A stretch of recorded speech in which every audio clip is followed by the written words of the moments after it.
Nashiingana shifawaleriba karigino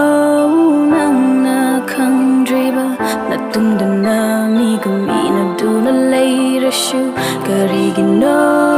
nangna udriba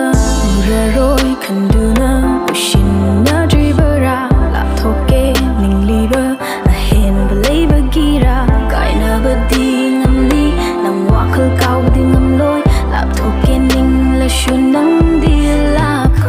Nusibagi lambida chatle my tea Toru toru kudimakta heta high tea Thazaba thamba yade adu manki Angawa itau kakta mana uki Namigum leptuna labor city uday Kangla sukhang da sanu madudi fatte Mausari kaisu ay nisada lupte Awaba ni yomba ni na thadok pangamde Happy na balay trabada angawa oy hauni Thazaba na makrabada kanabu thajani Nang waka na hong la suhong de ay Ay na lepli nangi namigum Namigum leptuna laygani na tunga ay na inani namini nang nakawino nung mali lang nakanglatni Nashiingana shifawaleriba karigino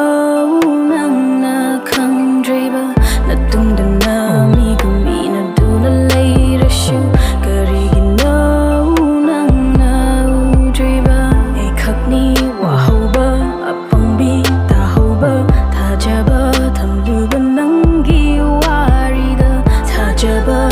nama mankare masidi adugu nangi nungshibadi homdri Naitum la e haidun nabu naitum tabari pamde Nang ay teng na rakib lumig ngasi fawba gawde Hauzik matam chat na bini sel na nung si balayre Tamoy seng sa bakaya ama may chak oire ngasi Ay nasawgi kalingam day Nagikan bada ay tumday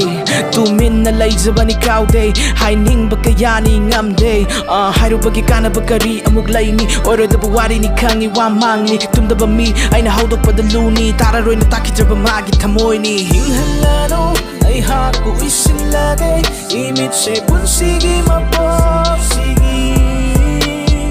Luxury nila na pamzava ay napamzava di na nachamzava Hairagasu nang kumlakani Pao kumwate nang ginatchilda Hairagani kok nang ay gachana day Fana bahay bakuding pataba oy na uy Hairaroy hajabagi pangal ay dalay Trenusiba din nangi ay dahong balay day Tantalakpani kanashulaytegi Tantahan kini Laite kanashu ay bukam na ba